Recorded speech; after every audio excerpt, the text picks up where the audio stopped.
Hey guys, welcome back to my channel. ಇವತ್ತಿನ ವಿಡಿಯೋದಲ್ಲಿ ನಾನು ನಿಮಗೆ ಚಪಾತಿನ ಹೇಗೆ ಈ ರೀತಿ ಉಬ್ಬಿ ಬರುವ ಹಾಗೆ ಮಾಡೋದು ನಾನು ನಿಮಗೆ ತಿಳಿಸ್ಕೊಡ್ತೀನಿ.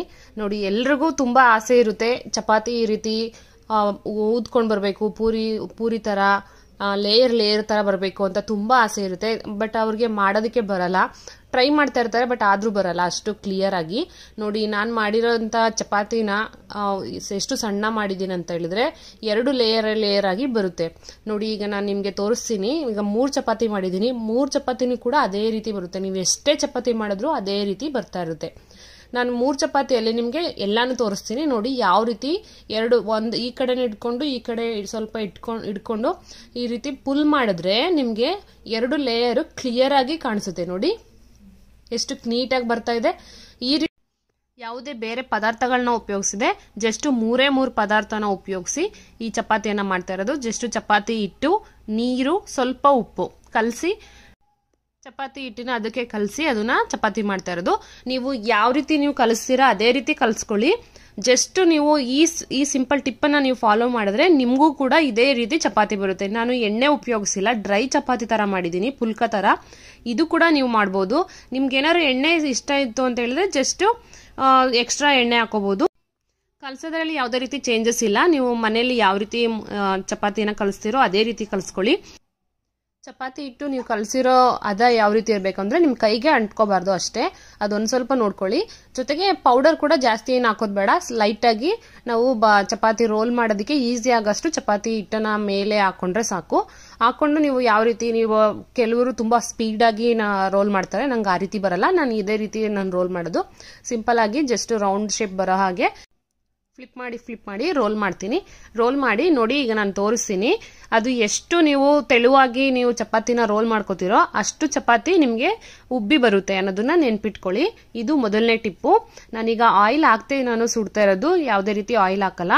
ಇವಾಗ ಎಲ್ಲ ನೀಟಾಗಿ ನೋಡಿ ಎಷ್ಟು ನೀಟಾಗಿ ರೋಲ್ ಆಗಿದೆ ಅಲ್ವಾ, ರೌಂಡ್ ಶೇಪ್ ಅಲ್ಲಿ ಬಂದಿದೆ. ನೋಡಿ, ಇಷ್ಟು ತೆಳುವಾದ್ರೆ ಸಾಕು. ಜಾಸ್ತಿ ತೆಳು ಬೇಡ, ಜಾಸ್ತಿ ಮಂದನೂ ಬೇಡ. ಎಲ್ಲಾ ಸೈಡು ಒಂದೇ ರೀತಿಯಲ್ಲಿ ಈ ರೀತಿ ಇದ್ರೆ ಸಾಕು. ಎಷ್ಟು ಫ್ಲಿಪ್ ಆಗಿ ನೋಡಿ, ಫ್ಲಿಪ್ ಮಾಡ್ತಾ ಇದ್ದೀನಿ. ಎಷ್ಟು ನೀಟಾಗಿ ಒಂದೇ ಸೈಜ್ ಇದೆ, ನೋಡಿದ್ರಲ್ಲ. ಸೊ ಈಗ ಇದು ತವಾ ಮಾತ್ರ ಹಾಟ್ ಇರಬೇಕು. ತುಂಬಾ ಹಾಟ್ ಇದ್ರೆ ಒಳ್ಳೇದು. ಕಡಿಮೆ ಉರಿಯಲ್ಲಿ ನೀವು ಬೇಯಿಸಿದ್ರೆ ಅದು ತವಾ ಕಮ್ಮಿ ಉರಿ ಇದ್ರೆ ಅಥವಾ ಹಾಟ್ ಇಲ್ಲ ಅಂತ ಹೇಳಿದ್ರೆ ಚಪಾತಿ ಅನ್ನೋದು ಚೆನ್ನಾಗಿ ಬರಲ್ಲ, ಉಬ್ಬಿ ಬರಲ್ಲ. ನಮ್ದು ಏನಿದೆ ಮೀಡಿಯಂ ಫ್ಲೇಮ್ಗಿಂತ ಸ್ವಲ್ಪ ಜಾಸ್ತಿ ಇರಬೇಕು. ಅವಾಗ ನಮ್ಗೆ ಚಪಾತಿ ಅನ್ನೋದು ನೀಟಾಗಿ ಬರುತ್ತೆ. ನೋಡಿ, ಕಾದಿರೋ ತವದ ಮೇಲೆ ಈ ರೀತಿ ಚಪಾತಿಯನ್ನ ಹಾಕಿ ಜಸ್ಟ್ ಒಂದು 30 ಸೆಕೆಂಡ್ಸ್ ಅಥವಾ 40 ಸೆಕೆಂಡ್ಸ್ಗೆ ಚಿಕ್ಕದಾಗಿ ಗುಳ್ಳೆಗಳು ಬರ್ತಾ ಇರುತ್ತೆ. ಆ ಚಿಕ್ಕ ಗುಳ್ಳೆಗಳು ಬರೋದನ್ನ ನೋಡ್ಕೊಂಡು ಮತ್ತೆ ಕಲರ್ ಕೂಡ ಲೈಟ್ ಆಗಿ ಚೇಂಜ್ ಆಗುತ್ತೆ. ನೋಡಿ, ಕಾಣಿಸ್ತಾ ಇದೆಯಲ್ಲ. ಸೊ ಈ ರೀತಿ ಚೇಂಜ್ ಆದ ತಕ್ಷಣನೇ ಮತ್ತೆ ನಾವು ಫ್ಲಿಪ್ ಮಾಡಬೇಕು. ಫ್ಲಿಪ್ ಮಾಡಿದ್ರೆ ನೋಡಿ, ಕೆಳಗಡೆ ಲೈಟ್ ಆಗಿ ಸುಟ್ಟಿದೆ, ಚಿಕ್ಕ ಡಾಟ್ಸ್ ತರ ಆಗಿ ಸುಟ್ಟಿರೋದೆ. ಇಷ್ಟೇ ಸಾಕು ನಮ್ಗೆ. ಇಷ್ಟು ಸುಟ್ಟಾಗ ನಾವು ಇನ್ನೊಂದು 30 ಸೆಕೆಂಡ್ಸ್ ಅಲ್ಲಿ ಮತ್ತೆ ಈ 2ನೇ ಲೇಯರ್ ಏನಿದೆ ಆ ಲೇಯರ್ ಸಣ್ಣದಾಗಿ ಗಾಳಿ ತುಂಬಿಕೊಂಡು ಊದ್ಕೊಳ್ಳೋದಕ್ಕೆ ಶುರು ಆಗ್ತಾ ಇರುತ್ತೆ. ಆ ಟೈಮಲ್ಲಿ ನಾವು ಏನ್ ಮಾಡ್ಬೇಕು, ಈ ರೀತಿ ಲೈಟ್ ಆಗಿ ರೋಲ್ ಮಾಡ್ತಾ ಇರಬೇಕು. ರೋಲ್ ಮಾಡೋದ್ರಿಂದ ಏನಾಗುತ್ತೆ, ಎಲ್ಲಾ ಕಡೆ ಈವನ್ ಆಗಿ ಬೇಯುತ್ತೆ. ಬೆಂದಾದ ತಕ್ಷಣ ನಾವು ಮತ್ತೆ ಫ್ಲಿಪ್ ಮಾಡಿ, ಆಲ್ರೆಡಿ ನಾವು ಸ್ವಲ್ಪ ಬಿಸಿ ಇತ್ತಲ್ಲ, ಸೊ ಈಗ ಮತ್ತೆ ಈ ಬಬಲ್ಸ್ ಅನ್ನೋದು ಏನಾಗುತ್ತೆ, ಗಾಳಿ ತುಂಬಿಕೊಂಡು ಉಬ್ಬೋದಕ್ಕೆ ಸ್ಟಾರ್ಟ್ ಆಗುತ್ತೆ. ಚಪಾತಿ ಉಬ್ಬುತ್ತಾ ಇರ್ಬೇಕಾದ್ರೆ ನಾವು ಲೈಟ್ ಆಗಿ ಏನಾದ್ರೂ ಒಂದು ಕೈ ಸುಡುತ್ತೆ ಅಂತ ಅನ್ಸಿದ್ರೆ ನಿಮ್ಗೆ ಈ ರೀತಿ ಒಂದು ವುಡನ್ ಸ್ಪೂನು ಅಥವಾ ನಿಮ್ಮ ಹತ್ರ ಯಾವ ಸ್ಪೂನ್ ಇದೆಯೋ ಆ ಸ್ಪೂನನ್ನ ಲೈಟ್ ಆಗಿ ಗಾಳಿ ಬರೋಂತ ಪ್ಲೇಸ್ ಅಲ್ಲಿ ಊದ್ಕೊಂಡಿರುತ್ತಲ್ಲ ಆ ಪ್ಲೇಸ್ಗೆ ಲೈಟ್ ಆಗಿ ಪ್ರೆಷರ್ ಮಾಡಿದ್ರೆ ಸಾಕು. ಆ ರೀತಿ ಪ್ರೆಷರ್ ಕೊಡೋದ್ರಿಂದ ಏನಾಗುತ್ತೆ, ಕಂಪ್ಲೀಟ್ ಆಗಿ ಗಾಳಿ ತುಂಬಿಕೊಳ್ಳುತ್ತೆ. ಗಾಳಿ ತುಂಬಿಕೊಂಡು ಈ ರೀತಿ ಊದ್ಕೊಳ್ಳುತ್ತೆ. ನೋಡಿ, ಈಗ ಒಂದ್ ಕಡೆ ನೀಟಾಗಿ ಬೆಂದಿದೆ. ಚಪಾತಿನ ಚೆನ್ನಾಗಿ ಬೇಯಿಸಿದಷ್ಟು ಒಳ್ಳೇದು. ಯಾಕಂದ್ರೆ ಹೊಟ್ಟೆ ನೋವು ಬರುತ್ತೆ ಚೆನ್ನಾಗಿ ಬೇಯಿಸಿಲ್ಲ ಅಂತ ಹೇಳಿದ್ರೆ. ಈ ರೀತಿ ಲೈಟ್ ಆಗಿ ಬರ್ನ್ ಆದ್ರೂ ತುಂಬಾ ಚೆನ್ನಾಗಿರುತ್ತೆ.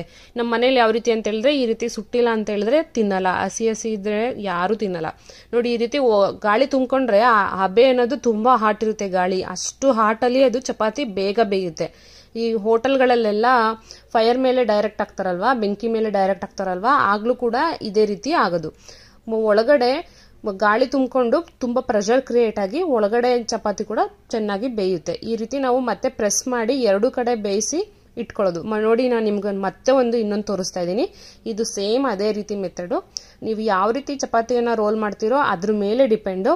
ಮತ್ತೆ ಜಾಸ್ತಿ ಪ್ರೆಸ್ ಮಾಡಬಾರ್ದು, ಲೈಟಾಗಿ ಪ್ರೆಸ್ ಮಾಡಿ ನೀವು ಈವನ್ ಆಗಿ ರೋಲ್ ಮಾಡಿಕೊಂಡು ರೊಟೇಟ್ ಮಾಡಿ ಈ ರೀತಿ ಚಪಾತಿಯನ್ನ ಯಾವ ಶೇಪ್ ಆದ್ರೂ ಪರವಾಗಿಲ್ಲ, ನಿಮ್ಗೆ ಯಾವ ರೀತಿ ಬರುತ್ತೆ ಆ ರೀತಿ ಟ್ರೈ ಮಾಡಿ. ಬಂದಾದ್ಮೇಲೆ ನೆಕ್ಸ್ಟ್ ತವಾ ಸ್ವಲ್ಪ ಹಾಟ್ ಇರಬೇಕು, ಅದನ್ನ ಮಾತ್ರ ನೆನ್ಪಿಟ್ಕೊಳ್ಳಿ. ಇದು ಮೇನ್ ಟಿಪ್ಪು. ತವಾ ಹಾಟ್ ಇಲ್ಲ ಅಂದ್ರೆ ನಿಮ್ಗೆ ಯಾವ ಚಪಾತಿ ನೀವು ಯಾವುದೇ ರೀತಿ ಮಾಡಿದ್ರು ಬರಲ್ಲ. ನಾನು ಇನ್ನೂ ಒಂದು ಮೆಥಡ್ ಕೂಡ ಮಾಡ್ತೀನಿ, 4 ಲೇಯರ್ಸ್ ಅಂದ್ರೆ 4 ಲೇಯರ್ ಬರುವಂತ ಚಪಾತಿ ಕೂಡ ಮಾಡ್ತೀನಿ. ಈ ಚಪಾತಿ ವಿಡಿಯೋ ನಿಮ್ಗೆ ಇಷ್ಟ ಆದ್ರೆ ಲೈಕ್ ಮಾಡಿ, ನಿಮ್ಮ ಅಭಿಪ್ರಾಯನ ಕಮೆಂಟ್ ಮೂಲಕ ತಿಳಿಸಿ. ಜೊತೆಗೆ ನೀವು 4 ಲೇಯರ್ ಚಪಾತಿನ ವಿಡಿಯೋ ನೋಡ್ಬೇಕು ಅಂತ ಅಂದ್ರೆ ನನಗೆ ಕಮೆಂಟ್ ಮೂಲಕ ತಿಳಿಸಿ, ನಾನು ಆ ವಿಡಿಯೋನ ಮಾಡ್ತೀನಿ. ನನ್ನ ವಿಡಿಯೋನ ಲೈಕ್ ಮಾಡೋದ್ರಿಂದ ಹೆಚ್ಚು ಜನಕ್ಕೆ ರೀಚ್ ಆಗುತ್ತೆ. ಸೊ ನೀವು ಲೈಕ್ ಮಾಡಲಿಲ್ಲ ಅಂತ ಹೇಳಿದ್ರೆ ನನ್ನ ವಿಡಿಯೋ ರೀಚ್ ಆಗಲ್ಲ. ಸೊ ಸಾಧ್ಯ ಆದಷ್ಟು ಲೈಕ್ ಮಾಡಿ. ಈ ವಿಡಿಯೋ ನಿಮ್ಗೆ ಇಷ್ಟ ಆಗಿದೆ ಅಂತ ಭಾವಿಸ್ತಾ ಮತ್ತೆ ನೋಡಿ ನಾನು 2ನೇ ಚಪಾತಿ ಮಾಡ್ತಾ ಇದ್ದೀನಿ. ಈ ಚಪಾತಿ ಸೇಮ್ ಅದೇ ಮೆಥಡ್ ಅಲ್ಲಿ ಸ್ಪೂನಲ್ಲಿ ಲೈಟ್ ಆಗಿ ಪ್ರೆಸ್ ಮಾಡೋದ್ರಿಂದ ಚಪಾತಿ ಅನ್ನೋದು ಉಬ್ಬಿ ಬರುತ್ತೆ. ನೀವು ಮಕ್ಕಳಿಗೆ ಈ ರೀತಿ ಡ್ರೈ ಚಪಾತಿ ಕೊಡೋದು ಬೇಡ, ನಮ್ಗೆ ಇಷ್ಟ ಇಲ್ಲ ಅಂತ ಹೇಳಿದ್ರೆ ಸ್ವಲ್ಪ ತುಪ್ಪನ ಸವರ್ಬೋದು. ತುಪ್ಪ ಬೇಡ ಅಂತ ಹೇಳಿದ್ರೆ ಬೆಣ್ಣೆ ಕೂಡ ಹಾಕಿ ಕೊಡ್ಬೋದು. ಮಕ್ಕಳಿಗೆ ತುಂಬಾ ಇಷ್ಟವಾಗಿ ತಿಂತಾರೆ. ಬ್ರೇಕ್ಫಾಸ್ಟ್ ಅಥವಾ ಲಂಚ್ ಕೂಡ ಕೊಡ್ಬೋದು. ವೆಯ್ಟ್ ಲಾಸ್ ಮಾಡಬೇಕು ಅಂತಿದ್ರೆ ಚಪಾತಿ ಕೂಡ ತಿನ್ಬೋದು. ಅಂದ್ರೆ ಡಯಟ್ ಮೇಂಟೈನ್ ಮಾಡಬೇಕು ಅಂತ ಆ ರೀತಿ ಊಟ ಬಿಡದೆ ನಾವು ಈ ರೀತಿ ಚಪಾತಿ ಅಥವಾ ಡ್ರೈ ಐಟಮ್ಸ್ಗಳನ್ನ ಮಾಡ್ಕೊಂಡು ತಿನ್ನೋದ್ರಿಂದ ಸ್ವಲ್ಪ ನಾವು ವೆಯ್ಟ್ ಲಾಸ್ ಅನ್ನೋದನ್ನ ಕಡಿಮೆ ಮಾಡಬಹುದು. ಆಯಿಲ್ ಐಟಮ್ಸ್ ಅಂತಂದ್ರೆ ಜಾಸ್ತಿ ಇಷ್ಟ ಇಲ್ದಿರೋರು ಈ ರೀತಿ ಡ್ರೈ ಚಪಾತಿ ಕೂಡ ಮಾಡ್ಕೋಬಹುದು. ಇನ್ ಕೇಸ್ ಆಯಿಲ್ ಇಷ್ಟ ಅಂತ ಹೇಳಿದ್ರೆ ಜಸ್ಟ್ 1 ಟೇಬಲ್ ಸ್ಪೂನ್ ಇಲ್ಲಿ ಮೇಲೆ ಈ ರೀತಿ ಸ್ಪ್ರೆಡ್ ಮಾಡಬಹುದು. ನಾವು ಅದು ಬೇಡ ಅಂತ ಹೇಳಿದ್ರೆ ಡೈರೆಕ್ಟ್ ಈ ರೀತಿನೇ ಸುಟ್ಕೊಂಡು ತಿನ್ಬಹುದು. ಈ ಕಾಂಬಿನೇಷನ್ ಯಾವ್ದಪ್ಪ ಅಂತ ಹೇಳಿದ್ರೆ ಚಪಾತಿ ಜೊತೆಗೆ ಚಟ್ನಿ ಚೆನ್ನಾಗಿರುತ್ತೆ. ಚಟ್ನಿ ಬೇಡ ಅಂತ ಹೇಳಿದ್ರೆ ಆಲೂಗೆಡ್ಡೆ ಪಲ್ಯ ಮಾಡ್ಕೋಬಹುದು. ಅದು ಬೇಡ ಅಂತ ಹೇಳಿದ್ರೆ ನಾವು ಕುಂಬಳಕಾಯಿ ಪಲ್ಯನ ಮಾಡ್ಕೋಬಹುದು. ಕುಂಬಳಕಾಯಿ ಪಲ್ಯ ಚಪಾತಿ ಜೊತೆಗೆ ಬೆಸ್ಟ್ ಕಾಂಬಿನೇಷನ್ ಅಂತ ಹೇಳ್ಬೋದು. ತುಂಬಾ ಸ್ವೀಟ್ ಆಗಿ ಮತ್ತೆ ಖಾರವಾಗಿ ಕುಂಬಳಕಾಯಿ ಪಲ್ಯನ ನಾವು ಮಾಡ್ಕೋಬಹುದು. ಅದು ನಿಮ್ಗೆ ಇಷ್ಟ ಆಗುತ್ತೆ ಅಂತ ನಾನು ಅನ್ಕೊಳ್ತೀನಿ. ಯಾಕಂತ ಹೇಳಿದ್ರೆ ಇಂಡಿಯಾದಲ್ಲಿ ತುಂಬಾ ಜನ ಕುಂಬಳಕಾಯಿನ ಜಾಸ್ತಿ ತಿಂತಾರೆ. ಅದನ್ನ ಇಲ್ಲಿ ಅಮೆರಿಕದಲ್ಲಿ ಸ್ಕ್ವಾಶ್ ಅಂತ ಕರೀತಾರೆ. ಜೊತೆಗೆ ಇಲ್ಲಿ ಬೇರೆ ಬೇರೆ ತರ ಸ್ವೀಟ್ಗಳು ಕೂಡ ಮಾಡ್ತಾರೆ ಕುಂಬಳಕಾಯಿಂದ. ನಾವು ಇದನ್ನ ಜಸ್ಟ್ ಚಪಾತಿ ಜೊತೆ ಪಲ್ಯವಾಗಿ ಉಪಯೋಗಿಸ್ತೀವಿ. ಚಪಾತಿ ತಿನ್ನೋರಿಗೆ ಶಾಕಿಂಗ್ ನ್ಯೂಸ್ ಏನಂತ ಹೇಳಿದ್ರೆ ಅಮೆರಿಕದಲ್ಲಿ ಚಪಾತಿ ಹಸಿಟ್ಟು ಇರುವಂತ ಪ್ಯಾಕೆಟ್ಗಳು ಬರ್ತಾ ಇಲ್ಲ, ಫುಲ್ ರನ್ ಔಟ್ ಆಗ್ಬಿಟ್ಟಿದೆ. ಎಲ್ಲಾ ಕಡೆ ಟೆಂಪರರಿ ಅನೇಬಲ್ ಅಂತ ಹಾಕಿದ್ದಾರೆ. ತುಂಬಾ ಕಡೆ ಆಶೀರ್ವಾದ ಆಟ ಅಂತೂ ಸಿಗ್ತಾನೆ ಇಲ್ಲ. ನಾವಂತೂ ಏನ್ ಮಾಡ್ಬೇಕಂತ ಗೊತ್ತಾಗ್ಲಿಲ್ಲ. ಈಗ ಚಪಾತಿ ತಿಂದು ಅಭ್ಯಾಸಕ್ಕೆ ಅಟ್ಲೀಸ್ಟ್ ವಾರಕ್ಕೆ ಒಂದ್ಸರಿನಾದ್ರು ಚಪಾತಿ ಮಾಡೋರಿಗೆ, ಅಭ್ಯಾಸ ಇರೋರಿಗೆ ಚಪಾತಿ ಹಿಟ್ಟು ಬೇಕೇ ಬೇಕು. ಸೊ ಅದಕ್ಕೆ ನಾವೇನ್ ಮಾಡಿದ್ವಿ, ಆಲ್ರೆಡಿ ಸ್ಟಾಕ್ ಇರ್ಬೇಕಾದ್ರೇನೆ ತಗೊಂಡ್ವಿ. ನಮ್ಗೆ ಗೊತ್ತಾಗೋಯ್ತು ಸಕ್ಕರೆ ಅಂತೂ ಸಿಗ್ತಾನೆ ಇಲ್ಲ ಇಲ್ಲಿ. ಅಮೆರಿಕಾಗೆ ಇಂಪೋರ್ಟ್ ಎಕ್ಸ್ಪೋರ್ಟ್ ತುಂಬಾ ಕಮ್ಮಿ ಆಗ್ಬಿಟ್ಟಿದೆ. ಸೊ ಅದರಿಂದ ನಾವೇನ್ ಮಾಡಿದ್ವಿ, ಒಂದು 10 kg ಪ್ಯಾಕೆಟ್ಗಳನ್ನ ಫಸ್ಟೇ ತಂದಿಟ್ಕೊಂಡ್ವಿ. ಬಟ್ ಇವಾಗ ನೋಡಿದ್ರೆ ಆ ಪ್ಯಾಕೆಟ್ಗಳು ಒಂದೂ ಇಲ್ಲ, ಅಲ್ಲಿ ಎಲ್ಲ ಖಾಲಿ ಆಗಿದೆ. ಸೊ ನೋಡಿದ್ರಲ್ಲ, ಇದೇ ನನ್ನ ಇವತ್ತಿನ ಚಪಾತಿ ವಿಡಿಯೋ. ಈ ಚಪಾತಿ ನಿಮ್ಗೆ ಇಷ್ಟ ಆದ್ರೆ, ಲೇಯರ್ ಚಪಾತಿ ನಿಮ್ಗೆ ಇಷ್ಟ ಆದ್ರೆ, ಕುಂಬಳಕಾಯಿ ಜೊತೆಗೆ ನಾನು ಮಾಡಿರೋದು ಕುಂಬಳಕಾಯಿ ಪಲ್ಯ ಮತ್ತೆ ಚಪಾತಿ. ಈ ವಿಡಿಯೋ ನಿಮ್ಗೆ ಇಷ್ಟ ಆದ್ರೆ ಲೈಕ್ ಮಾಡಿ, ಶೇರ್ ಮಾಡಿ, ಸಬ್ಸ್ಕ್ರೈಬ್ ಮಾಡಿ. ನಿಮ್ಮ ಅಭಿಪ್ರಾಯನ ಕಮೆಂಟ್ ಮೂಲಕ ತಿಳಿಸೋದನ್ನ ಮರಿಬೇಡಿ. ಲೈಕ್ ಅಂತೂ ಮಿಸ್ ಮಾಡಬೇಡಿ. ಒಂದು ಹಾರ್ಟ್ ಕೊಟ್ರೆ ಕೊಡಿ. ನಮ್ಮ ಚಾನೆಲ್ ಅಲ್ಲಿ ತುಂಬಾ ಸ್ಟೇಟ್ ವಿಡಿಯೋಸ್ ಕೂಡ ಹಾಕಿದೀವಿ. ಅಮೆರಿಕಾದಲ್ಲಿ ತುಂಬಾ ಸ್ಟೇಟ್ ಅನ್ನ ಟ್ರಾವೆಲ್ ಮಾಡಿರೋ ವಿಡಿಯೋಸ್ಗಳು ಕೂಡ ಇದೆ. ನೀವು ಯಾರಾದ್ರೂ ನೋಡಿಲ್ಲ ಅಂತ ಹೇಳಿದ್ರೆ ಆ ವಿಡಿಯೋಗಳನ್ನ ತಪ್ಪದೆ ನೋಡಿ, ನಿಮ್ಗೆ ತುಂಬಾ ಇಷ್ಟ ಆಗುತ್ತೆ. ನ್ಯೂಯಾರ್ಕ್, ಫ್ಲೋರಿಡಾ, ಸೌತ್ ಡಕೋಟಾ ಈ ರೀತಿ ಕೆಲವು ರಾಜ್ಯಗಳನ್ನ ನಾವು ಸುತ್ತಿದೀವಿ. ಆ ವಿಡಿಯೋಗಳನ್ನ ನಮ್ಮ ಚಾನೆಲ್ ನಲ್ಲಿ ಹಾಕಿದೀನಿ. ಆ ವಿಡಿಯೋಗಳನ್ನ ತಪ್ಪದೆ ನೋಡಿ. ಮತ್ತೆ ಮುಂದಿನ ವಿಡಿಯೋದಲ್ಲಿ ಸಿಗ್ತೀವಿ. ನಮಸ್ಕಾರ.